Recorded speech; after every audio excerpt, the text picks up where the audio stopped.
Hello, mutants. I'm Utisha, the movie goddess, and you're watching Mutant TV.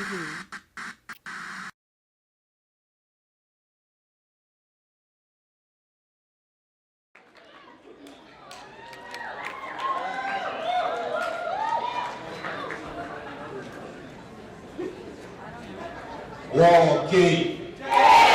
Walking. Walking. Walking.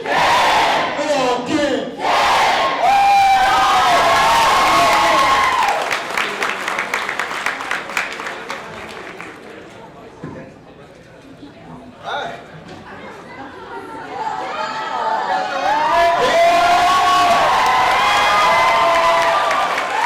What's the deal, everybody?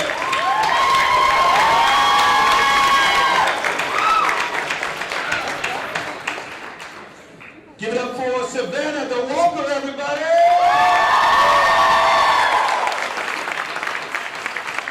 Well, Jeffrey DeMond, I should have said, as opposed to Dale. I'm sorry.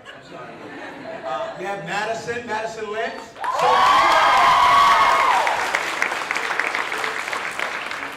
And I am Irony Singleton, a.k.a. T-Dog.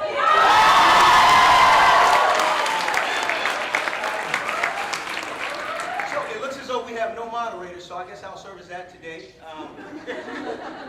We're gonna start this thing out with, I guess, questions, Q&A. If you have any questions, raise your hands up, Dick. Don't be scared. I know. Who's got a question? Right here, front row. How do you stand that sort of heat working this out?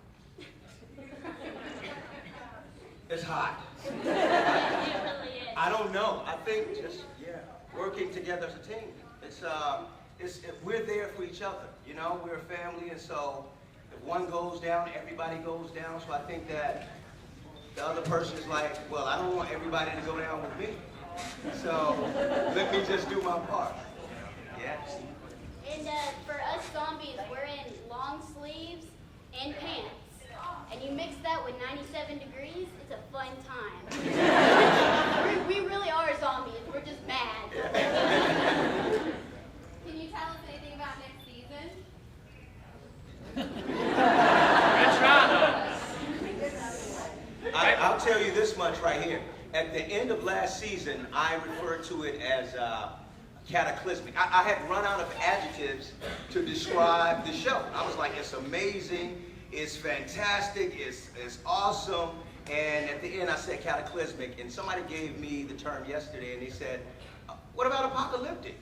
I said, yeah, I'll use that. So if you're in here, I'll give you your credit. Stand up, get your props for that. And season 3 is going to be apocalyptic.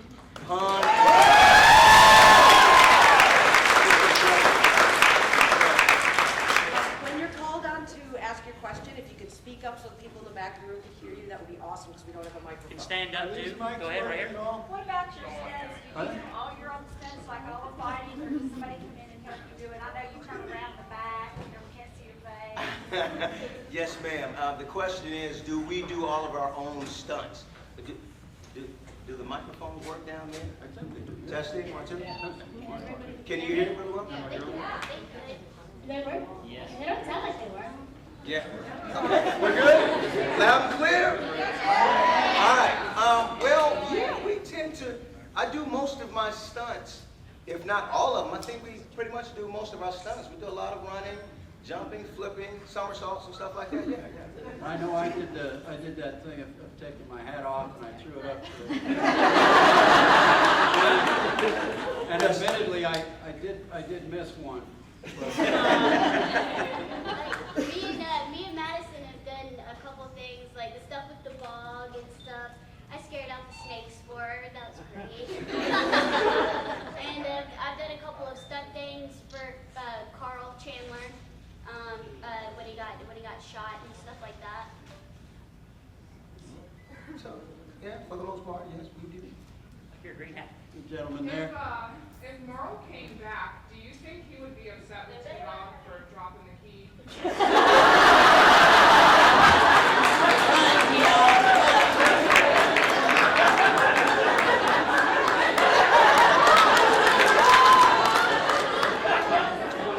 And he like bust through the door with a shotgun. Is Merle around?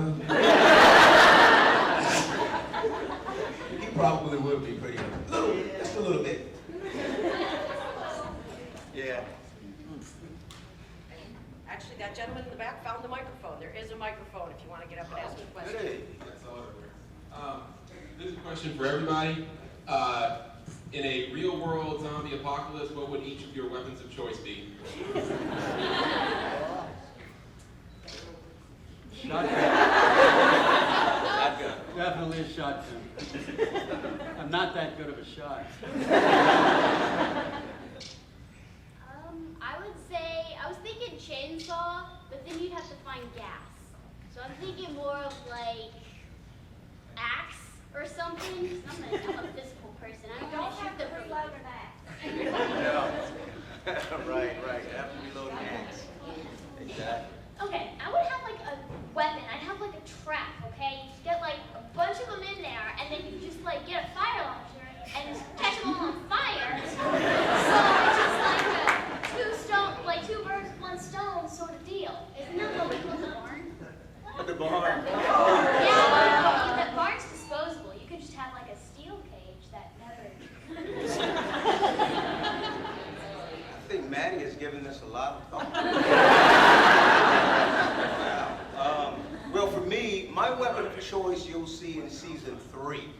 So I'll give you my second weapon of choice. It will probably be like a big hammer or something like that, but my weapon of choice, it shows up in season 3. Is it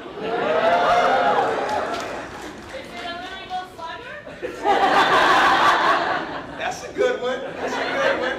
But unfortunately, no, it's not the slugger. I have a question. It's a microphone.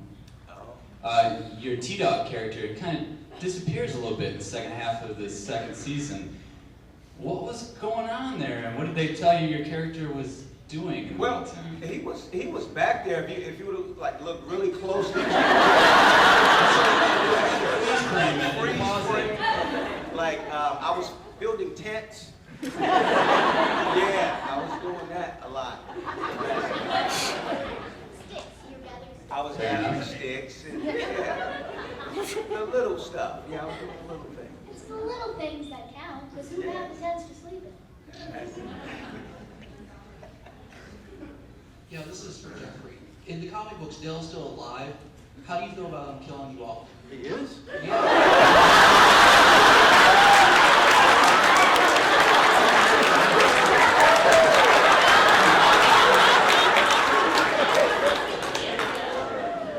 How did he? He's sleeping with Andrea, too. He's sleeping with Andrew?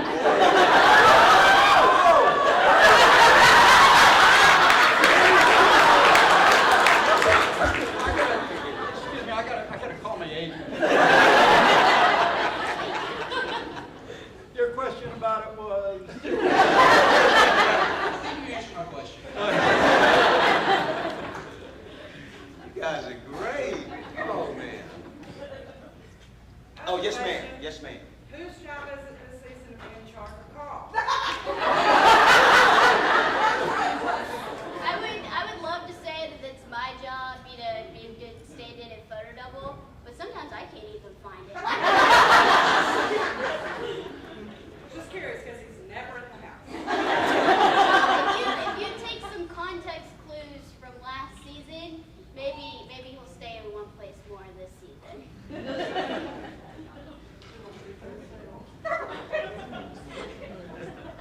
What's that? She said they're gonna put him in a cell. Oh, yeah, we are at the prison, aren't we? There's a shirt here that a lady's got on that says Carl, stay in the damn house. Where's that shirt? Is it anywhere? Who has it? Oh, show your shirt. Where's the shirt? Carl, stay in the house? Oh, give it up for the shirt that says Carl, stay in the house.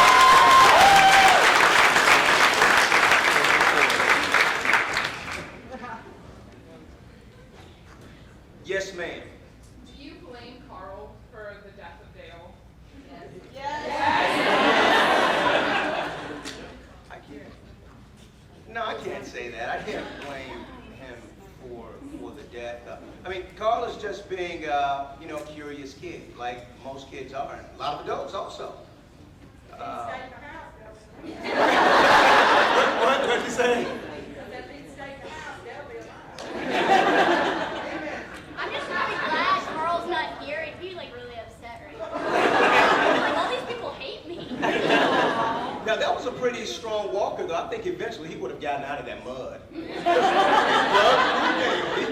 strong walker. He would have gotten out of there eventually. I believe. But Carl had him in his sights, for gosh sake. Yeah. All he had to do was pull the trigger. How much my mother cried when Dale died. Like the whole entire season. What's that? I know. But I'll tell you something about Jeffrey DeMond, and you know. Don't believe a thing. You know, I had the opportunity to work with such a great guy and a great actor, and I would consider him to be like the father I always wanted. And, so to lose him on the show, you know, that was, all right, man up, man up.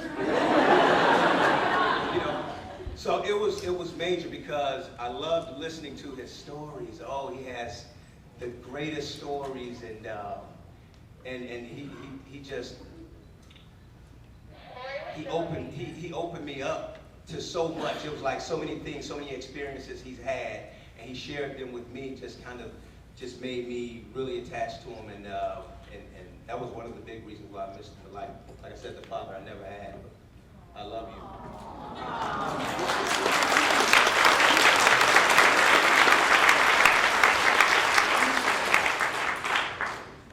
Ma'am, we have a question over there. Thank you, Julia. When you're in like the zombie attack scene, do you ever get caught up in the moment of it? Like, oh, it's a real zombie? Is either of you? Yeah, it makes the heart pound. It's not like, at least for me, it's not like I've ever thought, oh, it's a real zombie, but your heart gets pounding. Yeah. Yeah, and when like I'm in zombie form working, we've actually with John Bernthal, Shane, we were shooting a scene that actually got cut from season 2, and he turns around and he looks at us and he's trying to get us pumped up, like, yeah, zombies, and then all of us are screaming at him, and then he turns around about an hour later and he goes, oh my God, you guys scared the crap out of me. But sometimes when we're doing, like, when we're charging at people, even the zombies, like, we feel like it's real life because they're screaming and yelling and shooting at us. And it's like, it's like the apocalypse. It's like, hit the ground.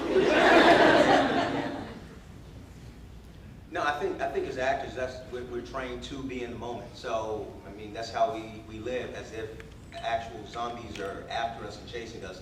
So until the director says cut, then yeah, we are in that world, and it's all real to us. Yes, yes sir. You've been in a lot of Stephen King movies. What is your favorite Stephen King work? Oh boy. Oh, that's too hard to say. I'm sorry, I can't pick one. I mean, I think of Storm of the Century. I think of course, Shawshank, Green Mile. I mean, Shawshank and Green Mile are sublime, and especially with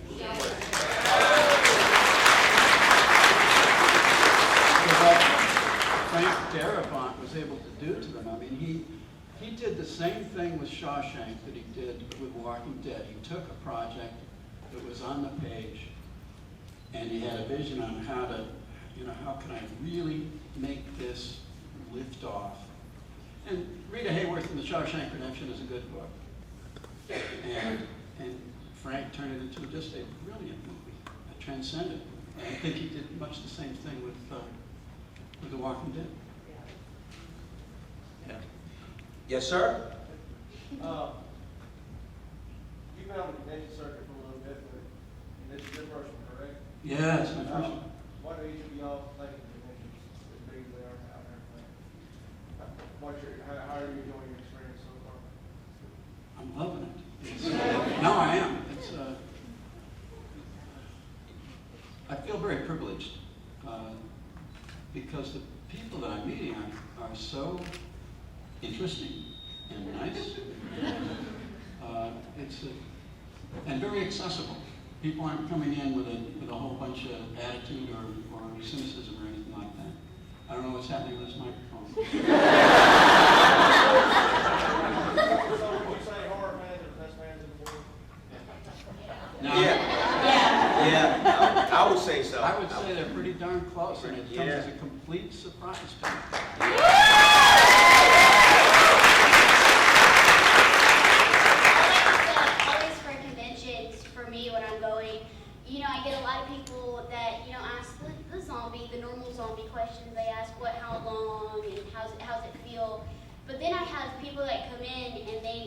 gave me their input on stuff. Like, oh, I watched this scene and it made me feel this way. And I love that about, about horror fans and Walking Dead fans is you get to see a different side, because it's like you shoot the thing and you're like, oh, I did my scene. But to see how people respond is what makes it all worth it for me, definitely.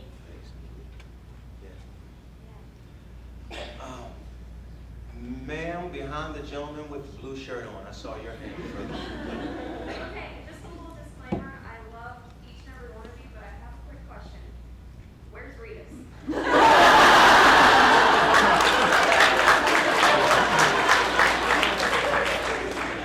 Rita's did not want to come, and I do not know why. So. My question is for... Hi. Hi, how are you? Good, great, thank you. Good. So I have to say, like, out of all the characters in the show, you are by far my second favorite. I understand. Do you ever find yourself, like, kind of, I guess, freaked out? Because you get into a lot of crappy situations.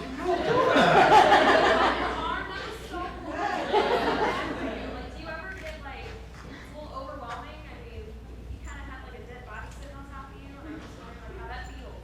My arm is still healing. It's great. As an actor, I think this is what we live for. To have these moments, those daring moments, and going places where no one else has gone as an actor. It's just, it's a part of the craft. And I look forward to doing stuff like that, having dead bodies on top of you. You name it. I'm just curious. It looked real, by the way. Yeah, well, Greg Nicotero and his team, Special Effects A&B, Special Effects. I mean, they're awesome. I think they're at the top of the list. They're one of the best in the business, if not the best, I would say. But they bring it all to life. They make it look so real. And we as actors, we go out. Our job is a collaborative effort. Bring it all together. Thank you so much. I saw another hand over here. You, ma'am, the blonde. You. I'm sorry. The other with the white shirt is. Yes, ma'am. I'll be back to you though.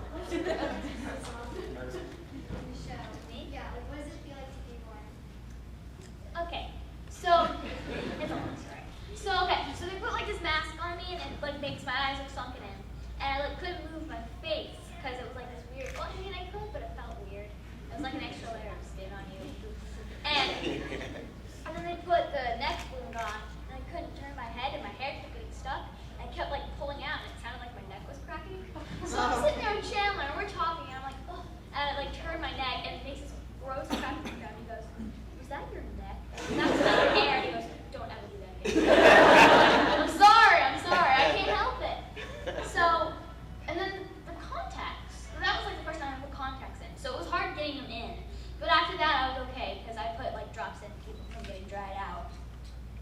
So yeah, it was fun. Yes, sir. The farm scene with Sophia coming out was so epic. What was it like filming that scene? That was a big day. I'll put my little input. I was doing stand-in for her that day, and she was doing her barn scene, and it was awesome. I remember you were like apologizing for stepping on people. What are you doing? Stop apologizing. They get paid for this. And they're shooting the scene, and everybody's so emotional, running down there and crying, and I'm sitting on the side, and I just start crying. I'm just like, I can't help it. And my friend Ethan, who's a stand-in, he hits me and he goes, "Are you seriously crying right now?" And I'm like, "Why are you not crying? It's emotional." And just everybody, it was so surreal how real it could really get. Yeah. I mean, that was another one of those moments of devastation. Whenever we have one of our fellow survivors to die on the show, it's very emotional. So every death we've had tears. that's just the way it goes because we've bonded so much. We've become so close to one another. So whenever we have one of those, here come the tears.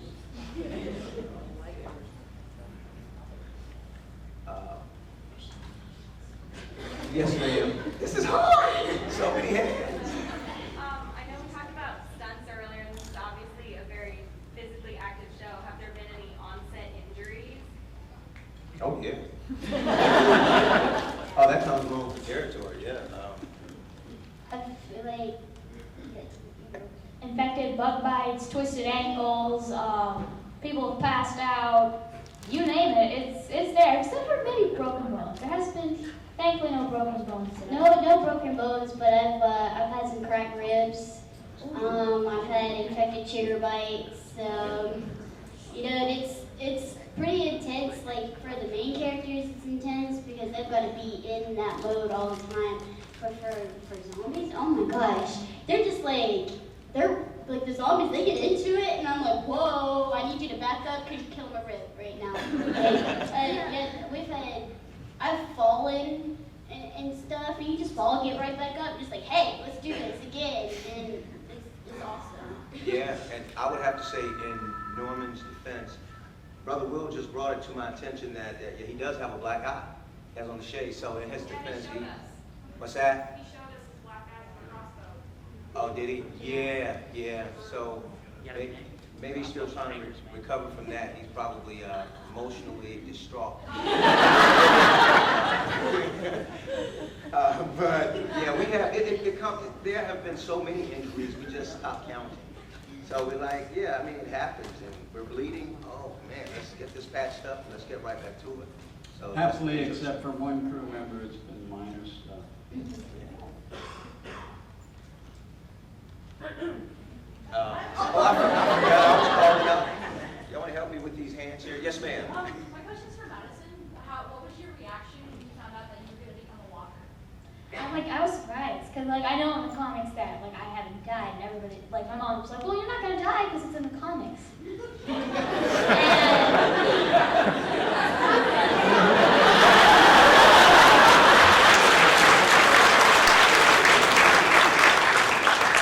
And I was sad because I wouldn't be able to see like these awesome people every day. But I saw how it worked, and like it showed the difference between the comics and the TV show, and that even the comic book readers are still on their toes, you know?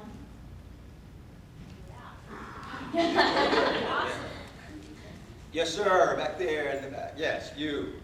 This is a question for Jeffrey. Yes. Any amusing stories from the Winnebago, and do you have nightmares of it? I think I actually miss it. I was in a friend's Winnebago just last week, and I wanted to get up in the driver's seat. Around. The only amusing tale that comes to mind immediately is the day that we were moving from one location to another, and there were 4 of us in the car. I remember Stephen was riding shotgun, and he also had the walkie-talkie, which he quite enjoys using. And so we're driving along with a police escort. There were 2 motorcycles up in front of us. It's kind of cool. You feel like maybe you're the president or something. You have these 2 motorcycles going along. We're driving, and I don't know, came to a downhill or something. And I put my foot on the brake, and there was absolutely nothing. And, I said, guys, get yourself in a fairly secure position because we have no brakes. And Stephen got onto that walkie-talkie. Oh man, God. No brakes. No brakes. The Winnebago has no brakes. And within a millisecond, these 2 motorcycle officers went zoop. There was great wide paths in between, and I could just go sailing through and go on. So that's the Winnebago story.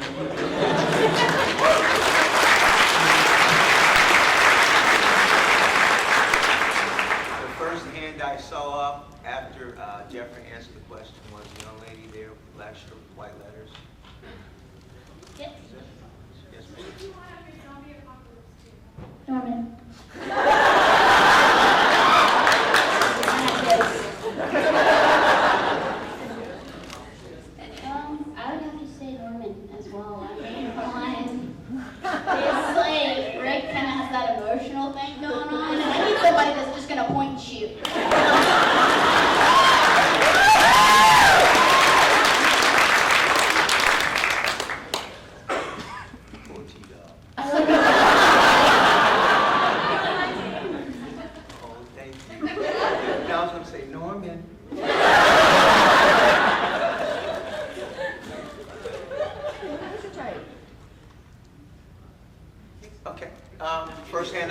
back there in the back.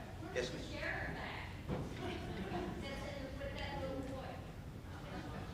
And Andrew Lincoln? You're asking where Andrew Lincoln is? Rick? Okay, why he's not here? I don't know. He doesn't. I don't think he does. He doesn't do many conventions. He needs to. I think he's doing Comic-Con. Isn't he doing Comic-Con? I think he is. Right, San Diego. He does San Diego and New York. I think that's pretty much it. But he's missing out. His loss, right? Yeah. You guys are great. Yes, ma'am. My question is for Jeffrey. I was watching The Miz the other day, and Yes. I noticed that Sophia's mom and Andrea are both in it. Yes, How was it to reconnect with them? fabulous. And that was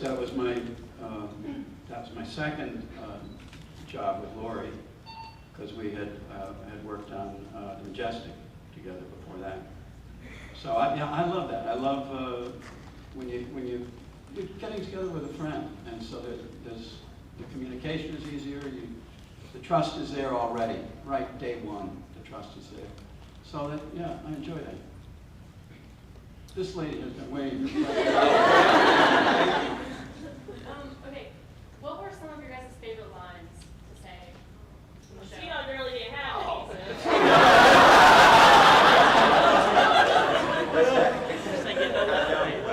Which line was that? Hell no! That's amazing. What's another line? Oh, no. Quite a few good one-liners. What's that? Yeah, I need the doll. We actually have you in the audience somewhere, I think. Is little Sophia out there in the audience? So could you toss me the doll for a minute? Do you have it? Oh, man. I would have done it for you, but I need the doll to do it.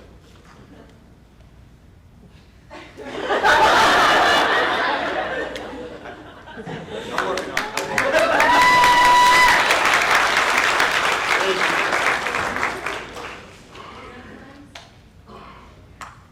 Lines? Any favorite lines? Maddie, you got some favorite lines? It's awful hard to remember them. I try to remember some. I can't really.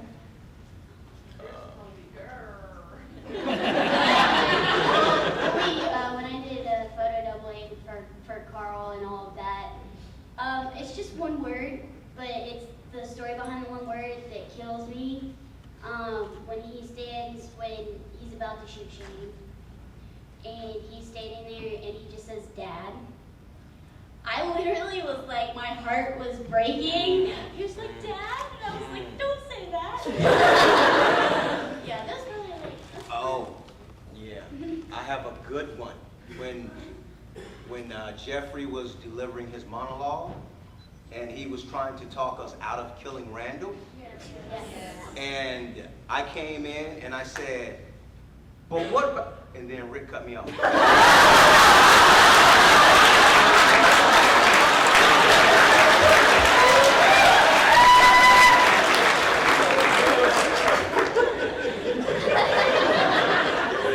I just had to say that.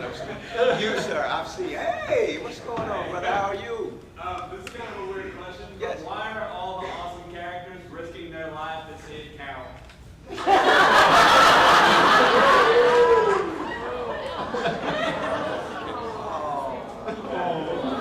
I'm crushed. Because we love Carol. We love Carol. Carol, yeah. His family, she's great. And she's alive. She got the comments for her daughter did. Yeah. Okay, yes, ma'am. Okay, I just had a question for all of y'all. What did y'all go through to prepare for your roles? Did you read comics? Did you, just watch zombie movies or what? I don't know. Well, I read the script. Pretty much.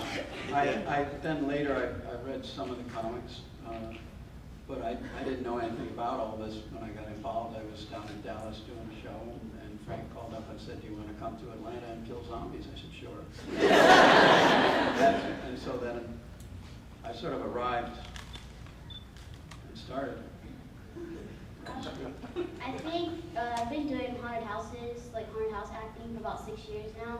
And kind of my thing is I just get loose and I just like let everything just go out of my brain. And I like to listen to music or just, you really have to get in the mode. It's like, it's the apocalypse. It's the apocalypse. So you just keep repeating it to yourself. But it's more of all the actors that are around you that make it so real. You have zombies, you can have a bunch of zombies in a field. Unless you have a bunch of zombies in the field with people shooting and yelling at you, that helps you get more in character. Well, what I tend to do is when I do my character work, I go as far back in my life, my real life as I can, and I use all of those experiences and I lend them to my characters, and I bring it up to as far as I can, and while it's continuing to be believable. Given my experiences growing up in the inner city, I grew up in the inner city of Atlanta, so I lost a lot of friends coming up and family members, so it was kind of slightly like an apocalypse, you know. Even I've compared in interviews the zombies to a lot of the crack addicts when they're looking for their hit, you know, in the inner city, because I would look into their eyes and I would see them, they would be void of emotions, and the only thing they really wanted was that next hit. So it kind of reminded me of the zombies. So I kind of went there, you know, when I was doing my character work, and just trying to survive. That was basically a way of life for me up until I was 18. So.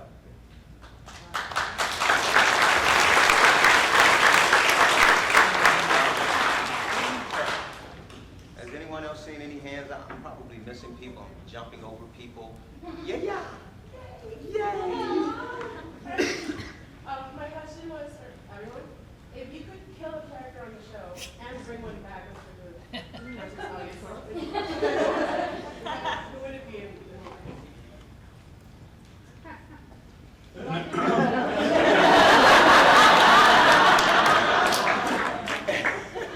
Well, you said kill one and then bring one back. Yeah.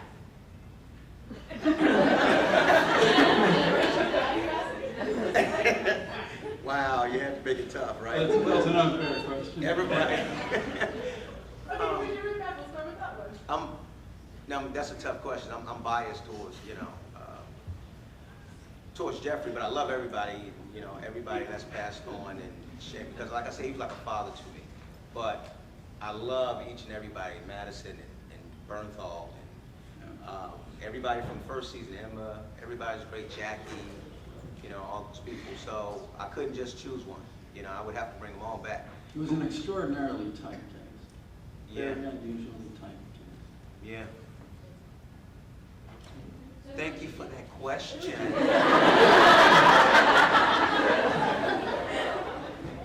Madison's gonna say she can bring back herself. You can't do that because that's against the rules, right? Is there rules? I just don't want to be against the rules. I know, but I don't know because I love John and I love Amy and I love Jackie and I love Jeffrey and I love everybody. Bring them all back! Right? Yeah, we get one, so. Oh yeah, we have 4 picks. Okay. How many deaths? We have more than 4 deaths, so well, you're gonna have to be with us. All right, who's next? Gonna go to the back there. Yes, sir. You, yes, sir. Oh wow. Very sold out, for flashback with Dale Turner. And Jeffrey, did you keep that? I got 2 of them.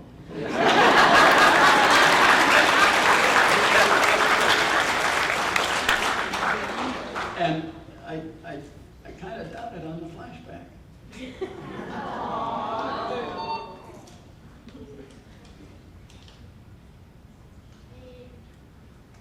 Oh, I'm choosing, huh? I keep forgetting. I'm sorry.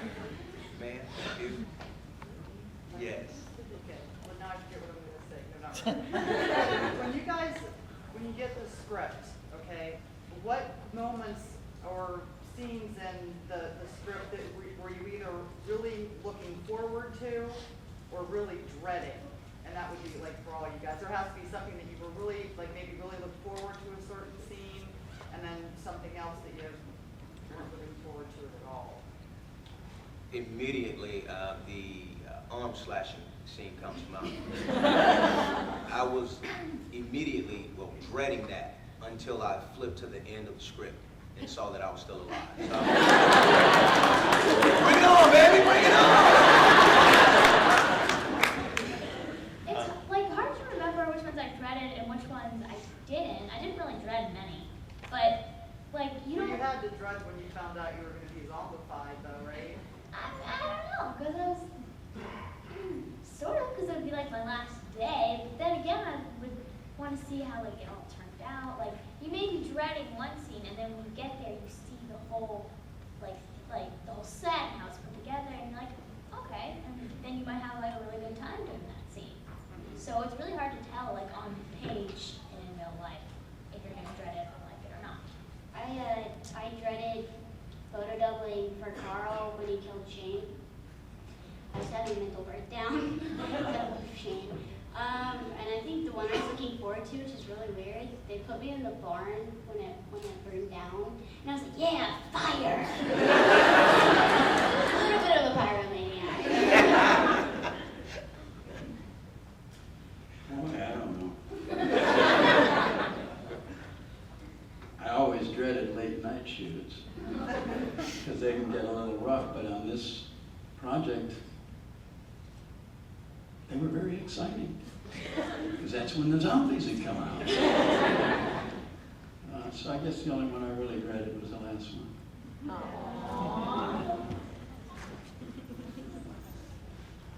Yes, sir. Yes, my.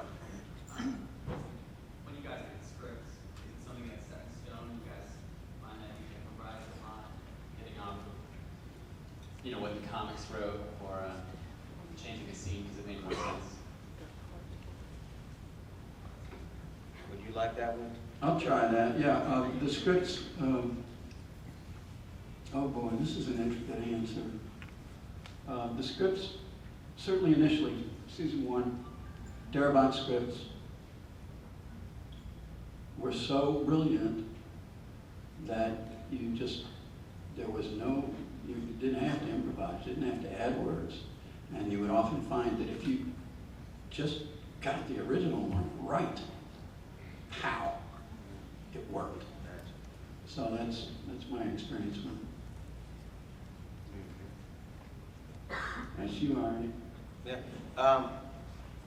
There have been moments where you feel like something would work better, so you make suggestions to the executives, the writer that's on the set, the writer that wrote that particular episode.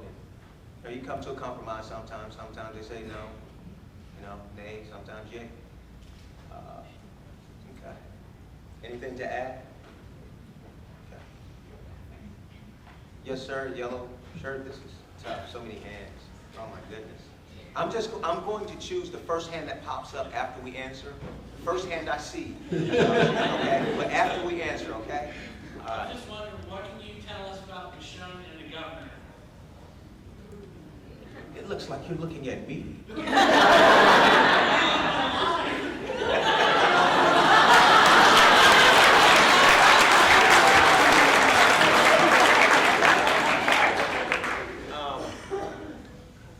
There's some drama surrounding those two. And I'm alive, but I'm dead, but I'm alive. Yeah. And I'm there in spirit. Like Carl. Now it's going to get intense between those two. So I mean, if you've read the comics, you pretty much know what to expect. It's going to be that and then some. I would say. That was the hand back there. You sir. Camouflage hat is it? What was your all's favorite kills of the show? Whether he's zombie or cat? I like the well walk.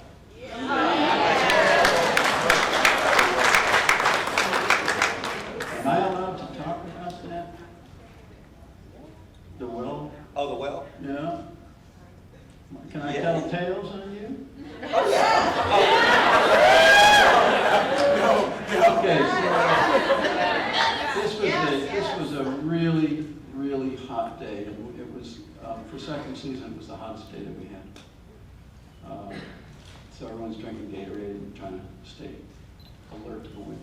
Anyway, it came time and this guy got hauled out of the well. And the makeup, the prosthetics, all of it was so incredible. Now, irony is standing next, he's got the pump handle, I think it was. Yes. He's standing right next to the well. And the idea is, we're going to pull this guy out, and irony is going to hit him with this pump handle. So the guy starts getting pulled out, he gets more and more, and you got to picture that when he comes out, he's like his eyes start releasing pus, and I mean, he really is disgusting. I looked over at Irony, and he's standing there by the side of the well, his pump handle ready, swallowing, swallowing, finally cut, because it didn't have to move in and hit him in the next shot. And Irony stepped away and walked about 30 feet away, and there was a gate there, an old metal farm gate. He leaned on that, and he's going, that's what I remember about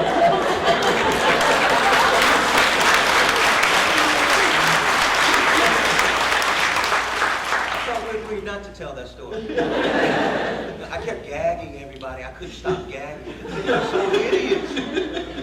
So it delayed roll because it was nasty looking. You saw that thing, right? Yeah. I just. I closed my eyes. That was just disgusting. I was eating when I saw it. What's that? I was eating when I saw it. Oh. Did you finish it? I saw the wall walker while they were still like building his costume, and Greg's like working on the costume, and this guy walks in with like baby powder all over him. And I'm like, why do you have baby powder? He's like, I'm the well walker. And I was like, you don't look like the well walker. And he's like, I will be, just wait. First hand I saw over there, you sir.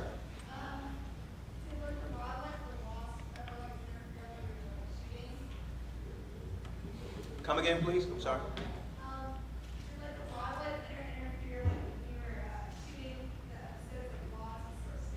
Or skunks. Or ticks, or chiggers. It wasn't like necessarily the wildlife. We always had to stop for like planes and helicopters. Passing by. It would be like, hold for plane or helicopter or whatever. Sometimes the cows wouldn't cooperate. Yeah, we're definitely dealing with the elements out there. We have 10 minutes, everybody. I saw you, man.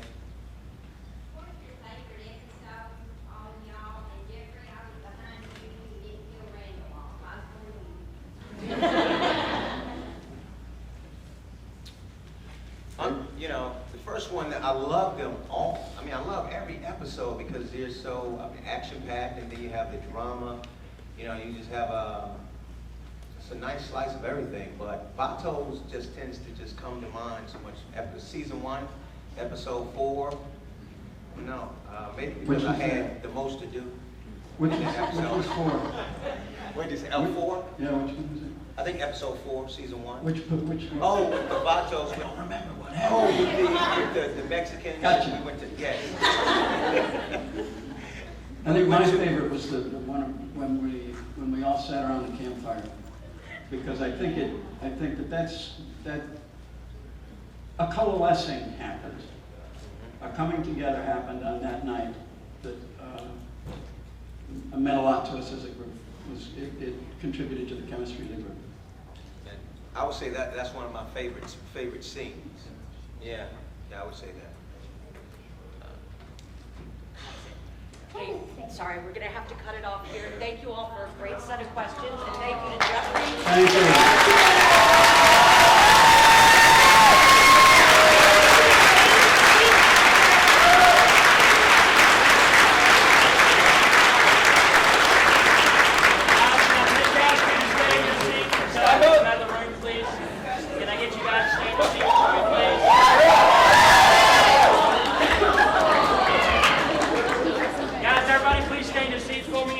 out of the room, please. Thank you.